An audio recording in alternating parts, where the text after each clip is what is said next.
দীর্ঘ প্রতীক্ষার পর ব্রিটিশ পার্লামেন্টে স্বেচ্ছা মৃত্যুর অধিকার সংক্রান্ত বিল পাশ হয়েছে। বিল পাশের খুশিতে এবার পার্লামেন্টের বাইরে বৃদ্ধ বৃদ্ধাদের যেই জমায়েতের সেই ছবি সামনে আসে।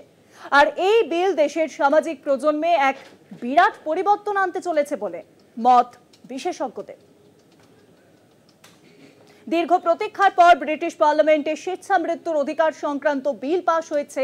বিল পাশের খুশিতে পার্লামেন্টের বাইরে বৃদ্ধ বৃদ্ধাদের জমায়েত। আর এই বিল পাশের পরই খুশি হয়েছেন সকলে।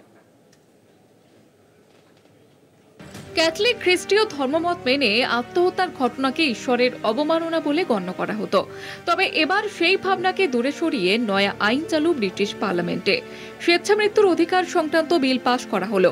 এই বিল অনুযায়ী গুরুতর ব্যাধিগ্রস্ত, বছরের পর বছর কোমায় থাকা এবং চিররুগ্ন বৃদ্ধ বৃদ্ধারা স্বেচ্ছা মৃত্যুর পথ বেছে নিতে পারবেন।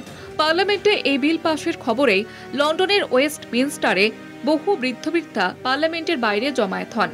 হাউস অব কমন্সে পাশ হয় এই বিল। এবার উচ্চকক্ষ হাউস অব লর্ডসে অনুমোদনের জন্য পাঠানো হবে বলে সূত্রের খবর। সেখানে এই বিলের চুলচেরা বিচার হবে।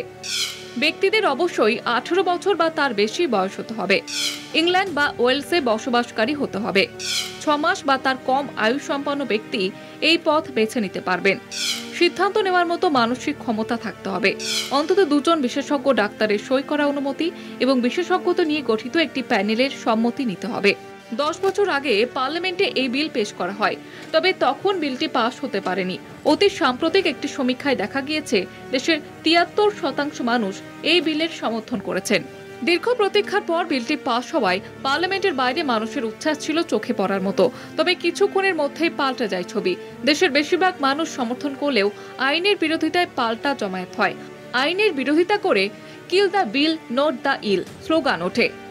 একবার যদি এই আইন হয়ে যায় তাহলে বন্যার তোড়ের মতো স্বেচ্ছা মৃত্যুর অনুরোধ আসবে বলে মত একাংশের। কলকাতা টিভি।